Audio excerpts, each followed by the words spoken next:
సంగారెడ్డి దొలకరా, సదాశివపేట దొలకరా, ఎందుకు వస్తలేవు నువ్వు అటెండెన్స్ తీసుకొని సంగమేశాన్ని దిక్కెళ్ళి జిల్లా అధ్యక్షురాలు దిక్కి మీద క్లాస్ తీసుకున్నాడు. ఎందుకు?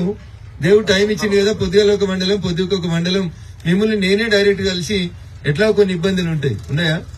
ఇల్లంటేనే సమస్యలు ఉంటాయి. ఇంతమంది 100 మంది ఒక దగ్గర జమైన దగ్గర ఉంటాయి, చిన్న చిన్న డిస్టర్బెన్సెస్ ఉంటాయి. కానీ దయించి అట్లాంటి డిస్టర్బెన్సెస్ ఏ కూడా మనసులో పెట్టుకోకుండ్రి. ఎందుకంటే ఈ ఎలక్షన్లు రఘునందన్ రావు కోసమో, ఎల్లయ్య కోసమో, మల్లయ్య కోసమో జరుగుతున్న ఎన్నికలు కావు. ఈ దేశంలో ఏదైతే అసాధ్యమని చెప్పిండ్రో, అసాధ్యమని చెప్పినటువంటి ప్రతి పనిని సుసాధ్యం చేసినటువంటి నాయకుడు ఎవరంటే నరేంద్ర మోడీ గారు అని చెప్పి ప్రపంచం అంతా చెప్తుంది. కాశ్మీర్ నుంచి కన్యాకుమారి దాకా ఎవరికి ఇష్టమున్నా, ఎవరికి కష్టమున్నా, ఎవరికి మనసులో కోపం ఉన్నా, ఏ సర్వే వాడు ఈ టీవీ, ఆ టీవీ, మీ టీవీ, ఏ టీవీ సర్వే చేసినా ఏం చెప్తున్నారు? ఎన్నొస్తాయంటారు? 400 సీట్లతోటి నరేంద్ర మోడీ గారు 3వ జూన్ నెల మొదటి వారంలో ప్రధానమంత్రి అవుతుండు. ఎవరికైనా డౌట్ ఉందా? ఎవరికైనా డౌట్ ఉందా? ఎవరికి లేదు కదా. మరి 400లలో మనం నడుస్తున్నామా నరేంద్ర మోడీ గారితో కలిసి, నడుస్తలేమా అనేది ఇలా మనం ఆలోచించుకోవాలి. చిన్న చిన్న వ్యక్తిగత స్వార్థాలకి, చిన్న చిన్న పంచాయతీలకి అధ్యక్షుడు చెప్పలేదనో, బూత్ పైసలు రాలేదనో, ఇంకోటో ఆలోచించాల్సినటువంటి సమయం కాదు ఇది. అవునా? వచ్చేటి వస్తే పోయేటి పోతే డిస్టర్బెన్సెస్ ఉండేటి ఉంటాయి. కానీ నూకొని పోవాల్సినటువంటి అవసరం, పార్టీని నడపాల్సినటువంటి అవసరం, కార్యకర్తల పునాదుల మీదనే నడవాల్సినటువంటి అవసరం ఉంటది. కాబట్టి ఎన్నికల ప్రచారం అప్పుడు మళ్ళా రాగానే కలవలేదు, మా ఊరికి రాలేదు, నన్ను వ్యక్తిగతంగా చెప్పలేదనేటువంటి అభిప్రాయం ఉండొద్దనే పొద్దున 7 గంటలకైనా సరే నేను మీ దగ్గరికి రావడానికి ప్రయత్నం చేస్తుంది. ఎందుకంటే పొద్దున పూట అయితే మీరు 9-10 కల్లా పోతే మిగతా కార్యక్రమాలు చేసుకోవచ్చు. ఈ లోపల మండలంలో ఉన్నటువంటి ముఖ్య నాయకుల్ని కలిసి ఇతరత్ర కార్యక్రమాలు చేసుకోవచ్చు. ఇంతమందిని మాట్లాడేది కూడా నేనే మైక్ ఎందుకు తీసుకున్నా అంటే ఇది ఉపన్యాసాలు ఇవ్వడానికి వచ్చినటువంటి కార్యక్రమం కాదు. మిమ్మల్ని కలిసి మీరు ఆల్రెడీ యుద్ధంలో ఉన్నారు, కార్యోన్ముఖులు, AK-47 లోడ్ అయి రెడీగా ఉంది. ఎప్పుడు ఫైర్ చేయాలనడానికి ఒక 2 మాటలు మీతో మాట్లాడిపోదాం అనేటువంటి ఒక ఉద్దేశంతో వచ్చినాను. ఈ కార్యక్రమాన్ని పాపం ఉదయం 4 గంటలకు లేచి సుధాకర్ అన్న మిమ్మల్ని అందరినీ లేపిండు. నేను సుధాకర్ అన్న 5ంటికి లేపేసరికి నేను లేచి అందరికి ఫోన్ చేస్తున్నా అని చెప్పిండు. సో ఇది కేవలం భారతీయ జనతా పార్టీలో మాత్రమే సాధ్యమైంది. అయితే భారతీయ జనతా పార్టీ తెలంగాణలో గెలవద్దని అటు కాంగ్రెస్ ఇటు బీఆర్ఎస్ 2 పార్టీలు కుట్రలు పన్నుతా ఉన్నాయి, కుమ్ముక్కైతా ఉన్నాయి. వాళ్ళు బలమైన అభ్యర్థిని పెడితే వీళ్ళు వీక్ క్యాండిడేట్ ను పెట్టాలి, 2 పార్టీలు కలిసి బీజేపీని ఆపాలని చూస్తున్నారు. ఎందుకంటే నరేంద్ర మోడీ గారిని ఆపే శక్తి ఈ దేశంలో ఎవరికి లేదు.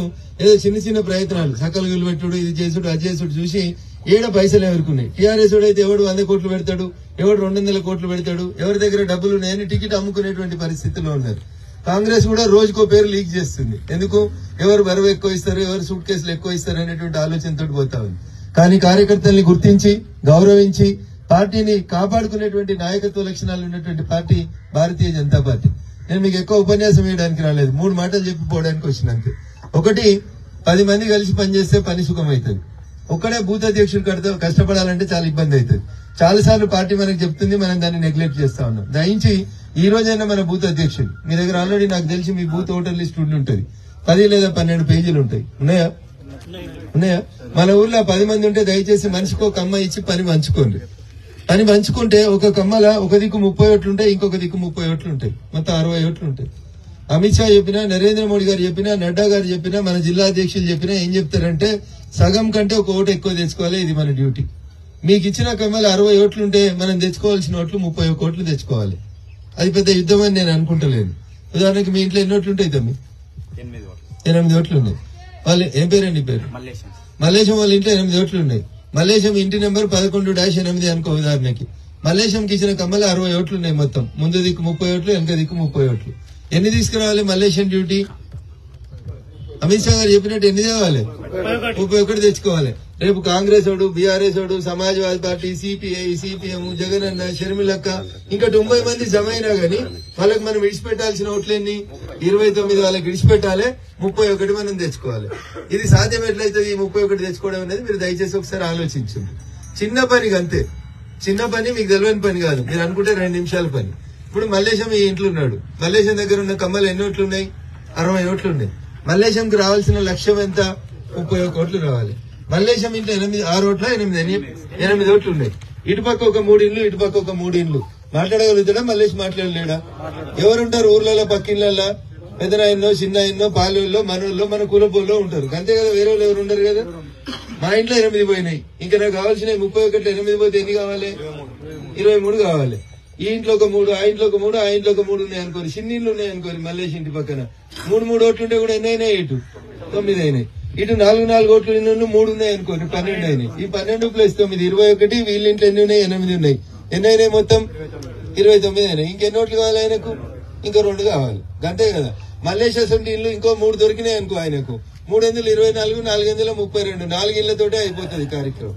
అంటే ఒక బూత్ అధ్యక్షుడు తన బూత్ లో 10 మంది కార్యకర్తల్ని కలుపుకుంటే 10 మంది కార్యకర్తలకు ఒక్కొక్క పేజీ ఇచ్చి, అన్న మనకి నరేంద్ర మోడీ గారు, అమిత్ షా గారు చెప్పారు మన బూత్ లో మనం గెలవాలి, మన కమ్మలో మనం గెలవాలని మీరు నిజంగా పనిచేయాలనుకుంటే ఒక వ్యక్తి 30 కోట్లు సంపాదించడం కష్టమవుతుందా?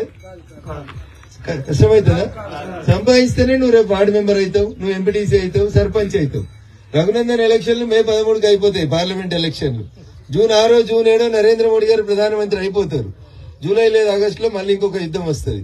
ఏమొస్తుంది? గ్రామ పంచాయతీలు, ఎంపీటీసీలు, జడ్పీటీసీలు, అవసరమైతే మున్సిపాలిటీని కూడా ముంగడికి జరిపి అన్ని జూలై ఆగస్టులో కూడా చేయాలని అనుకుంటున్నాడు.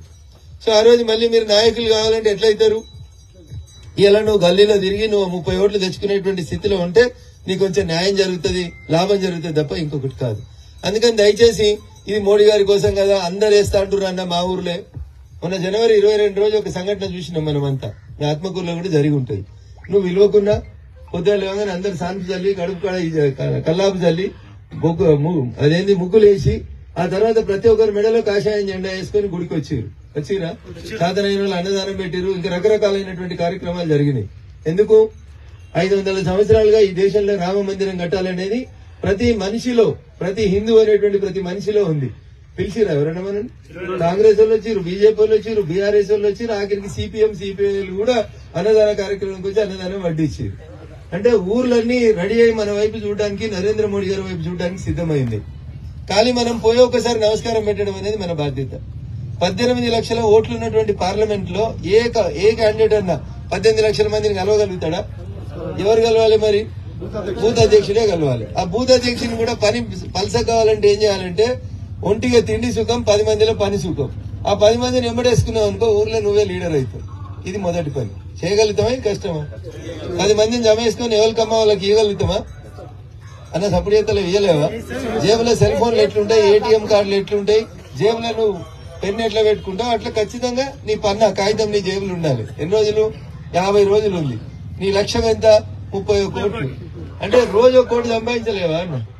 సంపాదించొచ్చా? సంపాదించలేవా? ఇలా నువ్వు గట్టిగా అడిగితే రోజు 1 కోటి 50 ఓట్లు కూడా వస్తాయి నీ బూతులు, నీ కమ్మ లోపల. కాబట్టి దయచేసి అది చేయండి. ఇది ఒక పని వస్తాయి. రెండో పని ఇంకొకటి అలకటి పని. ఏం కుస్తీ పట్టకు, ఎండలు బాగా కొడుతున్నాయి. 11 గంటలకల్లా మీ పనులన్నీ కంప్లీట్ చేసుకుని ఇంటికి రండి. సాయంత్రం 3 దాకా దాదాపు రెస్ట్ లోనే ఉంటాం మనం. అందరికి సెల్ ఫోన్ ఉన్నాయా అన్న? నీ సెల్ ఫోన్లో ఎన్ని నెంబర్లు ఉన్నాయి? 5000 నెంబర్లు ఉన్నాయి అన్న. నీ సెల్ ఫోన్లో ఎన్ని నెంబర్లు ఉన్నాయి? 1800, 3600. సో తక్కువ అంటే మన సెల్ ఫోన్ లో ఒక 1000 నుంచి